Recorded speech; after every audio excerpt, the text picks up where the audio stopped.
Okay, I have 8 o'clock, so I'm going to bring this meeting to order. Any visitors in the audience today, if you could please make sure you sign in. And then if you come up and speak to the Planning Commission, just come up to the podium and say your name and your address, and you can fire away. So first item on the agenda here is we have our minutes from October 9th, 2023 Planning Commission minutes. Has everybody had a chance to review those? We accept the minutes as written. Second. Okay, I have a motion and a second. All in favor? Aye.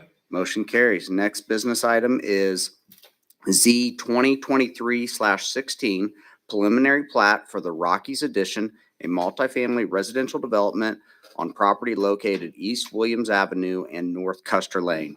We are going to consider approval for the preliminary plat for the Rockies Addition. And at this time, we will call on staff for report. Thank you, Mr. Chairman. Commissioners, good morning. Excuse me. This is a recommendation to approve a preliminary plat of a multifamily residential subdivision to be known as the Rockies Addition. This is at the northeast corner of Williams Avenue and North Custer Lane. It's a 7.76 acre tract of land and currently zoned R3, which is our multifamily zoning. A little background on the property. The property is currently owned by Michael C. Huffman, Andover, Kansas. The entire 7.76 acre tract of land is currently raw. It's vacant and was heavily forested with a natural pond. Recently, the developer has been clear cutting the trees, cutting and filling the original grade, and regrading the natural pond into a detention pond. The plat does consist of 27 lots, and these will be used for a duplex development with an approximate 54 dwelling units at total build out. Some of the adjacent zoning and land use that is out there nearby. On the west side, we have R1, which is residential dwellings, and the country club golf course. On the east side is R4, is the manufactured home park, family first living park. And then on the south side, we also have R3, which is the Augusta Heights apartment complex. And on the north side are residential dwellings. In terms of compliance with the city's comprehensive plan, the city's future land use map has designated this site as multifamily residential uses, which is compatible with the developer's plan. In terms of growth and development, policy 1, which comes from the city's comprehensive plan and the future land use map, as you know, it serves as a guide for the city. So as long as the development stays within the guidelines, the recommendations of the comp plan, we feel that is good planning and good development. The future land use map represents a desired growth plan for Augusta and expresses the plan goals and policies. The map identifies the general location for anticipated growth, development, and redevelopment. It is intended to guide future land use decisions in conjunction with plan policies, and developments should be generally consistent with the map. Policy 2, dealing with the design guidelines as provided, should stand as a framework for orderly and efficient development. The land use location, in this case, designation guidelines, layouts a framework for determining the proper and desired land use patterns that maintains and enhances Augusta's character. The intent is to efficiently utilize existing and planned investments in infrastructure and services while maximizing land use compatibilities. The guidelines are intended to be flexible, ensuring that development and proposal fits with the context and in the intent of the plan. In terms of code citation, Chapter 4, Article 405, subsection 1 and 5 of the subdivision regulations in particular states that the Planning Commission shall determine based on the information presented, whether the plat meets the design and development standards prescribed in these regulations, the comprehensive plan, applicable ordinances and regulations and policies. The city's development review committee, which consists of community development, which is planning and zoning, public works, our street, wastewater and stormwater, electricity departments, as well as public safety, all reviewed and provided comment on the preliminary plat, and have assured staff that it is compliance with the city's comprehensive plan and subdivision regulations. In terms of public utilities that are there now, sanitary sewer, there is an 8-inch pipe that runs along the west side of Custer. Also, there's an 8-inch water line that runs along the north side of Williams Avenue, and a 12-inch that runs along both sides of Custer Lane. Electricity lines currently run along the south side of Williams, as well as along the east side of Custer. And stormwater, there's a 15-inch pipe that runs along the south side of Williams Avenue. All sanitary sewer, storm sewer, water, and streets will be constructed in accordance with Kansas Department of Health and Environment, as well as the city's regulatory standards. It is staff's recommendation to approve the preliminary plat. Any approval of the preliminary plat by the Planning Commission shall be considered permission for the developer to prepare and submit a final plat. And in your packet, there is a zoning map that shows a designated site as zoned R3 and the surrounding zoning, as well as an exhibit, a GIS map that shows the entire tract of land in relation to other land uses that are currently there. And I also included a photograph of the site as they were clear cutting some of the trees and regrading. I handed out a copy of their drainage plan, which was reviewed and approved by the city engineer, as well as you guys have a copy of the preliminary plat.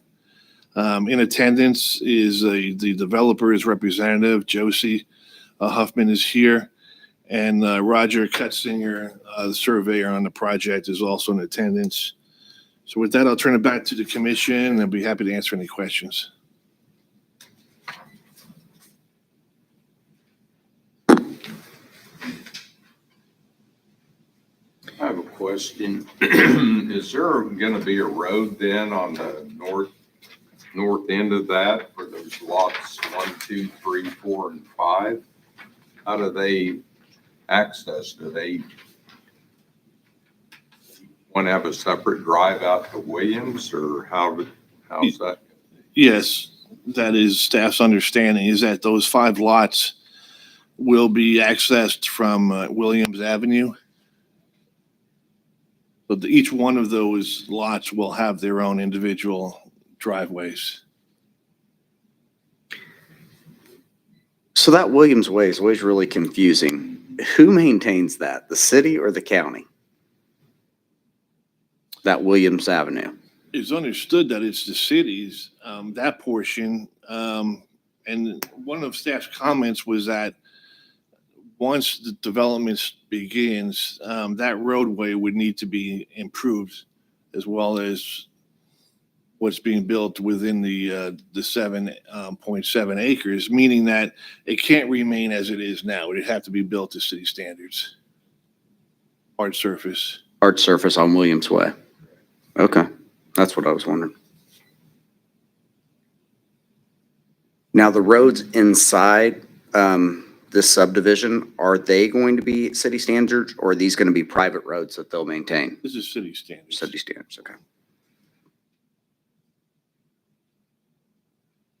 Curbs and guttering. Yes. And Rob, trash or fire, didn't have any comments or concerns on any of it? The only concerns that we initially had was on that cul-de-sac bulb and the radius, and making sure that there was enough room. The original sketch that was presented to staff didn't show it as a bulb, it just showed it as a dead end. And so that would be problematic for trash trucks, for example, or fire trucks. So they went ahead and turned that into a cul-de-sac bulb where the radius is wide enough that you can actually turn those large vehicles around. Okay. And then what about, so I see this 25-foot setback up there at the north end. Are we going to have to do anything variance-wise for those corner lots? Because don't we right now have that 30-foot setback? Or is that something I know we're going to be talking about in this next thing? Are we trying to see if we can get that finished up before they have to do a variance? Yeah, I'm just going to leave that open right now. Okay.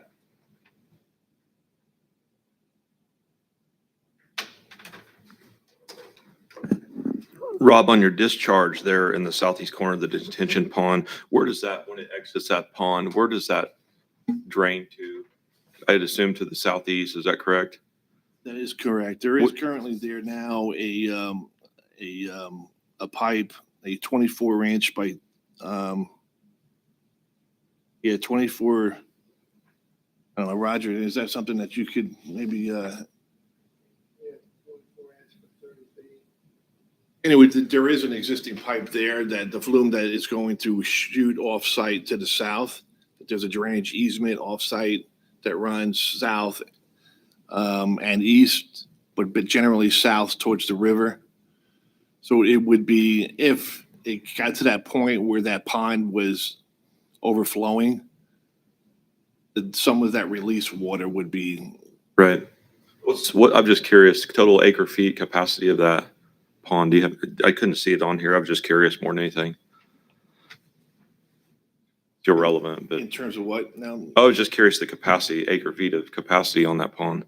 Oh, that I don't have. That information Okay. we don't have yet. And I don't know if the city engineer has that information, or maybe, It's not that big a deal, just was curiosity. but that's one of the things that is critical up front, is to have those kind of hard numbers, to know what kind of impervious surface you're going to have, so that you can size your basic pond basically appropriately, so that you don't have it overtopping during a rain event. Josie or Roger, did you guys want to talk about the project at all? Like what you guys are building and what this is going to look like or any of that? Okay. Yes, I'm Roger Cutzinger with BAC Savoy Land Surveyors, and we've been working with Harlan Foraker, the engineer that did the drainage plan. I'm here tonight, or this morning, with Josie Huffman, who's representing the developer. And we've been working on this now for a few months, trying to meet all the regulations that the city required, and also any of the desires of the developer, trying to make everything work together. And I think we finally have it. I'm sorry I don't have any large drawings. I just found out Friday evening that we were going to do this morning. Otherwise, I would have had some bigger drawings for you to look at. But I believe we've met all the regulations, and appreciate working with Mr. Cooper on this. Roger, do you know, are these going to be like site on grade? Are these going to be patio, like slab, or are they going to be crawl space or They're gonna be slab on. slab on grade? Okay. What's the square footage? About 1,200 a side, a little less. Are these going to be for rent or for purchase? For rent. Okay. Okay. Any other questions? Okay. Thank you, Roger. Thank you.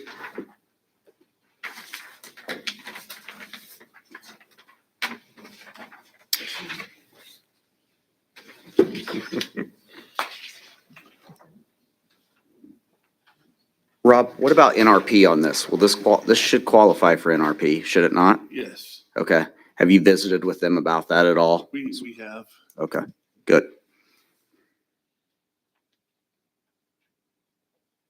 And so it's a new subdivision, so would that be a 5-year NRP or would that be a 10-year? Do you know? I spoke with somebody else and they said probably 5 years, but they're gonna look into it. I thought it was on new subdivisions, so, okay.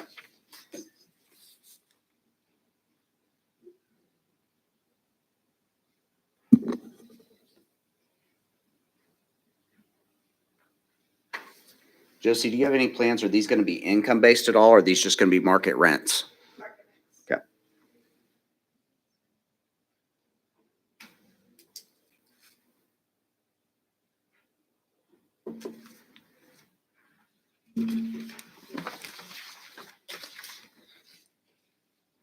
All gonna be, Yes, everything will be the exact same. okay. Garage-wise, what are you doing there, garage-wise? 2-car garage. Two-car, okay.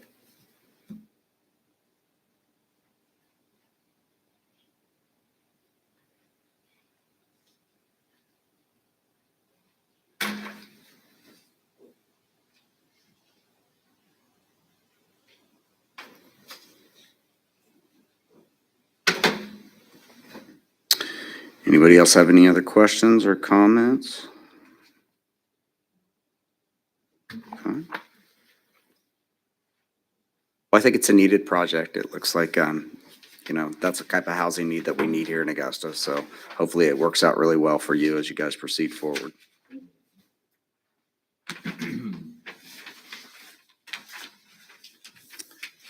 And I will entertain a motion if anybody wants to do one.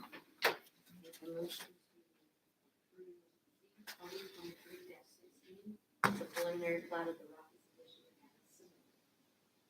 Rocky Second it. Okay, I have a motion and a second. All in favor? Motion carries. Rob, when will that go to city council? The pre-plats do not go to Don't, council. they don't have to mess with that. Okay. we So will just for the wait- final. We'll wait for them to go ahead and produce their final plat. Okay. Thank you all. Thank you. Thank you, Commissioners. Appreciate it.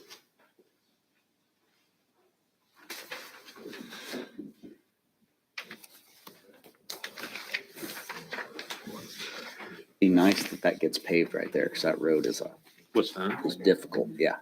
Probably just- Yeah. We'll talk about that, won't we? Final, final. Yep. No, that'd be, No. yeah, that'd be pavement. Yeah. Yeah. When they get there. Go ahead. Okay, so our next item is something that we tabled from last week. It's going to be the discussion on the amendments to the subdivision regulations. I know Rob's done some work on this, so I will turn it back over to him for discussion. Thank you, Nick.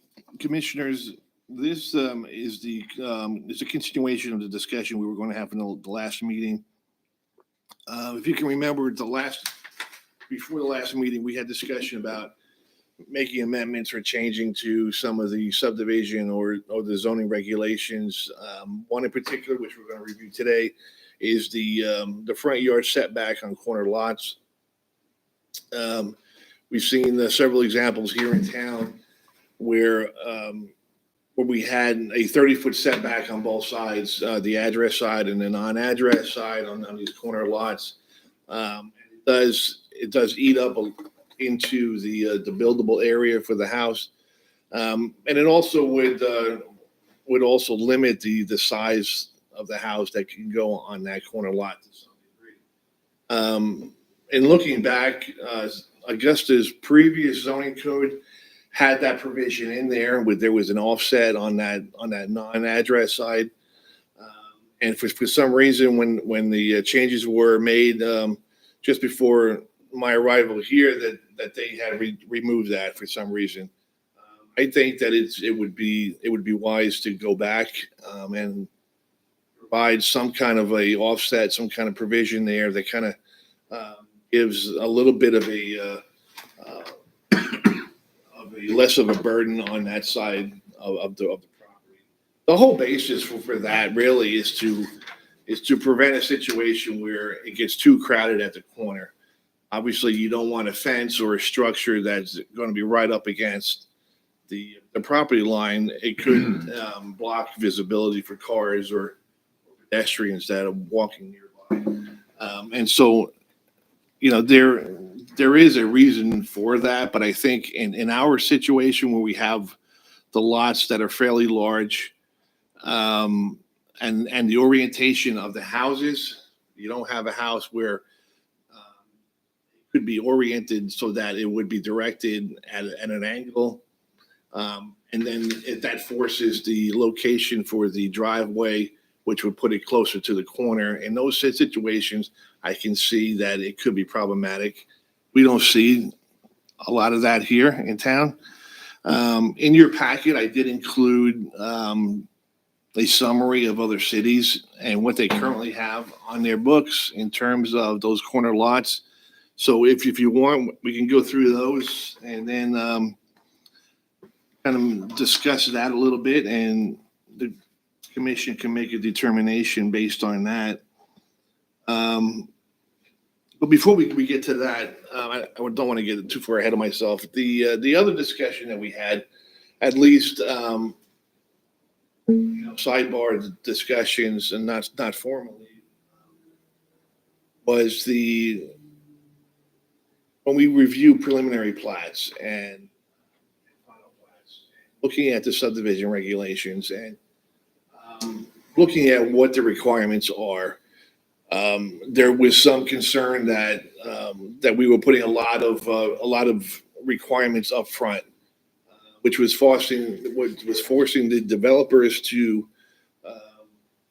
invest more money into the project before the preliminary plat was being reviewed or approved by the planning commission. The fear was that the developers were going to invest a lot of money on, let's say, a drainage plan before the preliminary plat is approved, and then the possibility of the pre-plat being denied by the planning commission and the planning commission requesting additional information.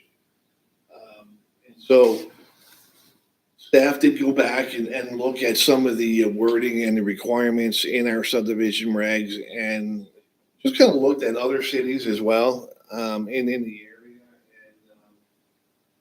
general guidelines or direction from the American Planning Association, which is a national organization on urban development and planning. And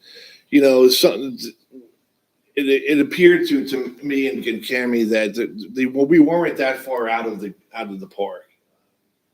You hear a lot of times that we were overburdening the developer. Am I saying that there isn't a need for some kind of adjustment? I think that there is. I think we certainly we can go and do some housekeeping there. But overall, generally, I like the way our requirements stack up. So what we're going to do is Cammie's suggestion was that we kind of pause in making changes to the subdivision regs and and those requirements for platting until we have some more discussion and pulling up some hard information from other cities. So that we can give a formal presentation to the commission just on those, looking at what we currently are requiring, what other cities are requiring, and what is the ultimate goal.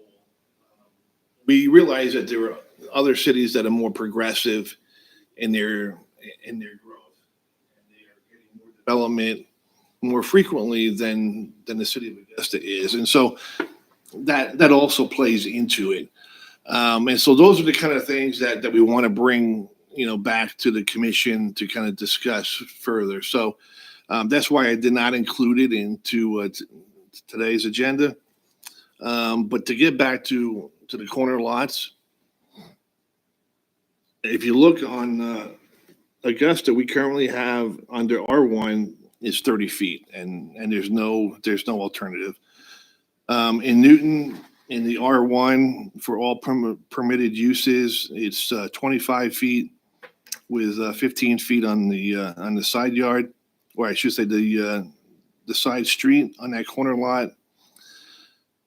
In Keachai under R1, Their minimum yard requirement for the front yards is 25 feet, except corner lots having frontage on streets with right-of-way width of 60 feet or more may be reduced to 20 feet in yards with driveways and 15 feet where no driveways are present. So Keachai goes into it a little bit more. Theirs is based more on the street right-of-way than anything else. Park City, R1, single family, minimum front yard setback is 25 feet, with the exception of the yards abutting a street on a corner, maybe 15 feet. However, driveways require at least 20 feet to a permanent parking space, which is important there, obviously, because you don't want cars overhanging into the sidewalk or even into the street. In El Dorado, in the R1, you're looking at 30 feet. With a side yard setback there on that corner, front yard at 15 feet. Emporia is 30 feet where the lot is located at the intersection of two or more streets. There shall be a setback from the side street of the lot of 1/2 of the required yard setback. So staff's recommendation on this is to look at some of those or some others that staff wants to entertain. But I do feel that some kind of change is probably prudent and needed at this point on those corner lots. Case in point is the Shadow Ridge subdivision when I came before you a few months ago, on those corner lots where they had those two hard front yard setbacks. And so they had to apply for a variance to reduce that, to kind of ease the burden on the developers. So it has real effect. So I think making these changes, this offset, I think will ease the burden on developers, builders, and it would be a favorable change for the city. So with that, Nick, I'll turn it back to the commission. So we think our old ones before the changes was 30 and 15? It was. Okay. And that seems to be kind of like right in line with, like El Dorado and a lot of these others are 25 and 15, but it seems like that side setback seems to be 15 feet, changes a little bit on those fronts, but I would definitely entertain going back to that 30, 15, it's not going to fix everything. We're still going to have some lots that are going to need a variance. Right, at least it's just consistent with the Yeah. other cities. Yeah, but we're approving those all the time anyway. It's just the people usually have to come before us, We need a motion for that or just a consensus that, So at the next meeting, we'll have to publish something in the paper saying that we're going to hold a public hearing to make the changes. So we can go ahead and move forward with that. And then we then, would just vote on it at that and then we'll time? have, after the public Well, hearing, we can vote on any let's see. changes. On that I would- side. Mr. Chairman? Yeah. I would like to make a motion to amend Article 6.4 We don't need a D1 motion, right? regulations amended. It can direct us to go publish it. Almost. So I think they're still talking. No They may, order. There's they no may order. want to change it. I mean, Dave does bring up a decent point here that, if you look at this one that we just looked at, they've got that 25-foot setback. Yes. So they're going to have to come back for a variance if we keep it at 30. Do we want to look at making it a 25 and a 15? That does also seem in line with Newton's is 25 and 15. Keachai's is, Park City. Park Cities, El Dorado and Emporia, there's 30. So, Well, the motion to amend the article is just, motion to amend the article. It doesn't say what. right. Right. But are we a consensus? He's going to need to know kind of a consensus, what we're thinking. Do we think maybe we want to look at 25 and 15? How do you guys all feel about that? 25 and 15. Dave, what do you think? Rob, what's the ramifications of that, the 5 extra feet? The pros and cons of doing that? it just depends on the size of the lot. We're assuming that it's going to be on a standard R1 lot, which is 8,400 square feet. It's a 70 by 120. And typically you can put, Josie was saying that they're gonna put around, what, 1,200 for each dwelling unit? And that sounds about right. A lot of the houses are less than that in their total square footage in their floor plan. And we can certainly bring examples to you at the next meeting before you guys make a formal recommendation. Now, do you want to give me an idea of what you want? A 30 by 15 or a 25 by 15, or do you want me to just go back and revive what we had on the books previously? There's And I- consensus for 25-15. I think more than anything, you're probably shortening your driveway. Because if people want a 2,400 square foot house, they're going to build a 2,400 square foot house. And depending on where it's placed on the property, either you're adding to your backyard or you're shortening your driveway.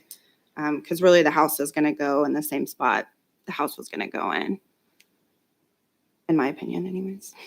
I kind of like what Park City though did, they required at least 20 feet to a permanent parking space for their drive then. Yeah, that's another part that we can look at is what our driveway regulations are and how this will I affect know that how from would the affect corner that. and make sure there's still going to be enough space there to not block any vision.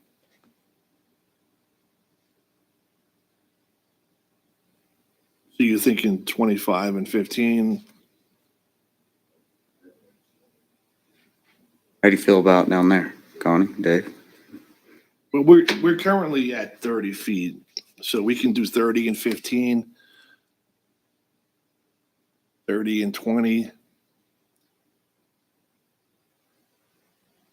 I like the 25 and 15 too. I do too. You know, don't I that mean, when the I do 20 too. but side- I think the thing on the on the driveways is a nice piece that is put in there, Well, the reason why I'm saying 30 is because 30 is our hard number Front for per- front yard Mhm. setbacks for the R1. And so otherwise we'd have to go back and change all of that. I would say let's not change that. Let's keep that at 30 and reduce the non-address side. We can do 30 and half of 30 is 15. We could do 30 and 15. That would offset quite a bit on that other side. Where if you think that 15 is too much, we can do 20. But I would say let's not change that hard 30 because that's what's established in our R1 zoning right now. If we were to change that, then we have to go through the entire book and change everything that involves the front yard bulk regulations for the R1.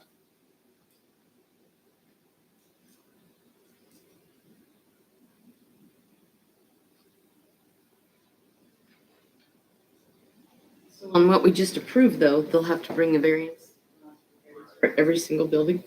Well, not every single building, but all those facing that Williams to the north where that is their front Okay. entrance.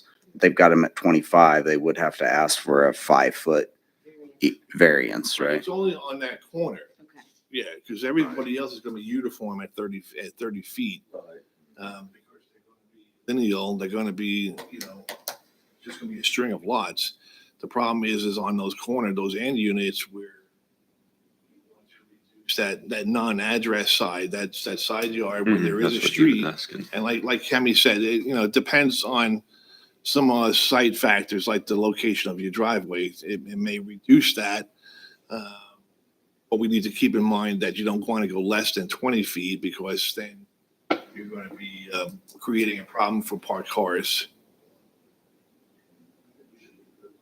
30 and 15.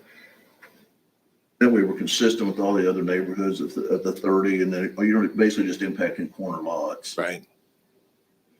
Add that a provision for the driveway figured in there. Would you need it at 30 though, since you're not shorting it?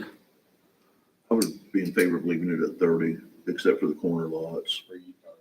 I think he's talking about the driveways. Yeah. The Park City, Yeah, because chances are the driveway is going to be, Gonna be- what's the it's going to be on that front side. So that 30 foot would easily, It would take care of it, it would handle it, Depends on if yeah. you have a smart car. that's pretty long. Okay, so 3015? 3015. 3015, everybody feel comfortable Go with back to the 3015? original Okay. Yeah. wording. Okay, Connie, now you could do your motion if you wanted to, Well, or do we the we're just, motion is not to set the requirements. right, it's just to amend it. Yeah. So I make a motion to amend. It's a strong Article- recommendation to staff to move ahead. and- Yeah, it's just a recommendation. Okay. Yeah, it's not a- Right. Okay, so you don't need a, Don't need a motion. We don't You need a just need motion. okay, We don't need a motion. okay.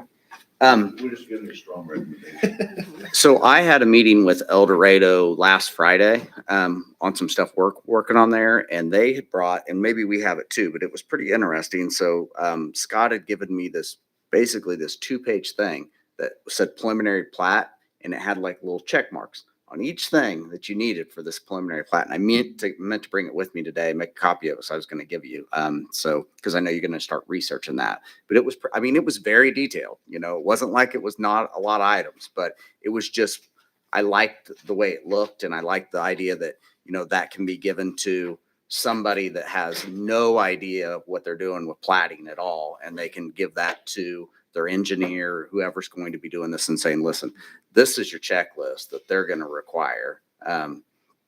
We have Before that you- same information. We just don't have the checklist to Uh-huh. hand out. And so what I usually do, or try to do with new development, is basically cut and paste what's in the ordinance and send it to them and say, listen, these are the things that we're going to be needing. These are the things we're going to be looking at. But I totally agree with you. Having a checklist so everything is clear and concise, easy to read, right up front. You know, here you go. We're more than happy to work with you and make this happen. But these are your minimums. These are what you have to provide for us. Yeah. Yeah. Well, I'll email that to you when I get back to the office. I'll scan email just so you can see their example if you're going to. That'd be great. One of the tasks that we're going to start working on, and I feel like I was hired for, is to really make the community development office a one-stop shop. And we're going to start creating those checklists and workflows both internally and when we're meeting with external stakeholders, so we can really simplify the process and everybody is really clear up front what the requirements are. And we understand them and we're confident in them, and that'll build the confidence also with our external stakeholders. So yes, any of that stuff you have, we'll be happy to Okay. look at and All for it. recreate with. It might have some chicken scratches on it from me, but you know, you'll. We won't publish those. Okay, perfect. Well, you won't be able to read them, so. What do we got? We got next meeting, November November. 20th, looks like. 13th now? What are you trying to change the meeting time? Why is this one say planning commission November 20th? Then they got one on Today the is the 20th. 23rd. Well, I don't know. Scratch it right on off. Okay, Isn't that what that says? yeah, put them to see that one. What does it say? So we got maybe a next meeting on the 13th is what we're thinking. Second Monday. Yeah, I will go ahead and put the public notice out there. So that's what. Yeah, that will give us enough time to meet the public notice requirements and then put it on the 13th. Okay. I don't have anything else to add to that. Okay. Motion to adjourn. Second. Okay, go ahead, Eric.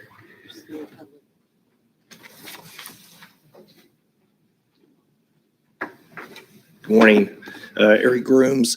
And to Rob's point about our residential subdivision zoning regs being, I guess, consistent with the National Planning Association, that differs a little bit from the feedback we got from Baughman Company. I think Nick, you were in attendance at that meeting. And, you know, their statement, Rob, was our process was very stringent.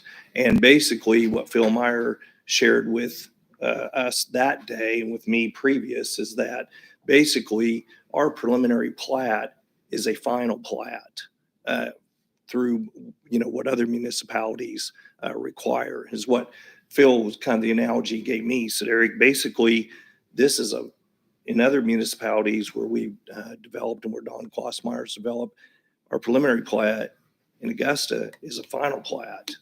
And so, Phil said we don't have to go to near the work, and the process is not near as stringent in other municipalities. And he cited Mulvane in particular, because we kind of asked him, what other municipalities would you recommend that we could maybe model our residential subdivisions zoning regs after? And that was one he brought up, and I can't remember if he brought any others. So I'm encouraging the commission to, I don't want to pause. I hope you guys won't pause this exercise. And I think the city development office needs to continue to work on this because we just don't want to go through, what we went through with Don Klossmeyer, because we almost lost that development. So I just want to share that with you today, and I hope this is something we move forward on. We had a very productive meeting the other day with Nick and myself and Jamie and Travis. So I just hope we can keep moving forward on this and working to streamline the process. But that's what we heard from Baughman that day. And I don't know, Nick, if you want to. Yeah, I think it was those same things. I think it was those hard lines on the corner lots, and then it was kind of talking about, I think their big thing was kind of that drainage plan versus that drainage study. We've kind of all talked about that in general. And I think that's kind of what you're alluding to, is to kind of see what that drainage study versus drainage plan looks like. I know in that preliminary plat checklist that I got from El Dorado, it talked about a drainage study in there too, so I agree. I think we just need to keep working forward and get the right verbiage in there. But I think a lot of those, when we changed some of those, those bulk changes that we did, half of this stuff probably wouldn't have came to us if we would have had our same 30 and 15 that we had previous. So I guess my disconnect is, as staff and the research we're doing, is that we're not finding that our process really differs from other local municipalities in the area, and municipalities that have, like Rob said, have even greater growth than Augusta does. So I haven't looked at Mulvane's, but I've looked at Andover's, Park Cities, Bel Air, Valley Center, Keachai, and the regs really aren't that different for the plating process. If they're handling it different outside of what's in their code book, that could be. I know in Keachai, we dealt with one-step final plats before. I'm not sure if they were really put into place for new subdivisions. So it kind of depends on what kind of development you're doing and what plating process to follow. So it's definitely something we'll continue to look at. But it's hard to make that recommendation necessarily saying every other municipality is doing this when that's not what my research is finding. Not that we can't be one of the first ones to do it or change our processes. I'm just saying I'm not finding the research necessarily to back up what has been said. So if there's any other examples, I'd be happy to look at them. Those are the details I need, because a lot of times we don't need to recreate the wheel. We can just go and kind of cut and paste from somebody else's process. But well, I think, again, Baughman's comments were that in other municipalities, the preliminary plat is a much more simplified document. And what Phil kept telling me is, he said, when we got through the preliminary platting process in Augusta, he said there was nothing left to do for the final plat. So Basically, you're having to create a final plat for the preliminary plat, is what Phil kept telling me. And he said the preliminary plat should be a much more simplified document. One you bring more, it's more, I guess, and I'm not an engineer, but just from what I gathered and what I learned in that meeting, it's much more conceptual. So you bring a plan, a preliminary plat, to the Planning Commission, much more conceptual in nature, and then you can visit with, and then you can get down in the weeds and say, because what Phil said and what Don Klossmeyer was saying, we had to do a final plat. Well, what if the Planning Commission voted that down, and here we have spent large amounts of money to complete a final plat, in essence, and then the commission turns it down, or this or that. So basically what we learned at that meeting was it's much more simplified, much more conceptual. And then if the commission finds favor with the preliminary plat, then you kind of get down into the weeds and you get into, much more detail. That's kind of what what I took from, gathered, you know, and learned in the process. Nick, I don't know if you want to add anything to that or not, but that's what I heard from Baughman's over and over again. So that in and of itself provides more information in that it is the specific criteria of the pre-plat, not necessarily the drainage plan, which is Yeah. what we feel like as staff, we've been given a lot of direction on, because I can go through all those requirements and compare those. I haven't done that part yet. I was really looking at if they require a site plan, a pre-plat, a final plat, and at what stage of the process they require their drainage plan. And the drainage plan seems to be consistently required with the pre-plat. And I know that's one thing we've been talking about adjusting a little bit, which we're not opposed to as staff at researching that, but I'm just saying from what I found, that drainage plan is still required during the pre-plat process. There might just be other requirements that are more stringent here than they are in other communities, and we can definitely compare those. And I want to do the research and make sure we're bringing as much information to the Planning Commission as possible in order to make those decisions, and just make sure we're not reacting to one instance. And I've been thinking about meeting with some developers and some engineers and seeing kind of what those practices are here in this region right now. So. I think, and that's a great idea. It makes me think that if you're bringing a bigger plat at the beginning, then you have more done. So it would shorten your time to get the whole plan. The So problem. I don't see what The concern is that the Planning Commission could always reject it or have Right. them go make significant changes, and then they've spent a significant amount of money on the front end of the process. Yeah, But they have all the rules and regulations to get started, so there really shouldn't be that many significant changes. Wouldn't think? I mean, if they know It can- Yeah, but the idea. it can get Dana, really expensive when you move, Yeah. because you're moving from one engineer to another, basically. You know, you've got one guy that's going to do some of this platting and stuff like that, but then you may have a different company or a different side that's going to be doing like the drainage plan and those other things. So you can spend some significant money up front and then not get that approved. Well, I think So- it is usually a different company, even sometimes that does the drainage plan. Yeah, Yeah. that does their Yeah. hydrology studies. Yeah, and that's Yeah. where it gets real expensive, Dana. Like So- I'm working with Roger on a project right now, but he won't do the drainage plan for me. That'll have to go to somebody else to do that, you know? I don't have to necessarily get the complete drainage plan done for what we're working on over there, but it would be another company and another separate bill and cost for that before I gotten approved for something. So again, just to reiterate, they just said much more simple, much more conceptual than, you know, doing a final plat for the preliminary. plat. I'll go and So, compare all Okay. of the requirements in each phase. And Okay, thank you very much. I just had one other question on the Rockies subdivision. So then will that be part of the developer's expense, or will that be paid for this by the city at large? That will be the developers. Developers, Yes. okay. Yeah, I was just curious. Okay, well, thank you for your time. I very much appreciate it. will be paid for by the developer. Thank you, Eric. Okay, I think I did have a motion in a second. Are we all in favor of that adjournment still? Right on. Okay, we adjourn.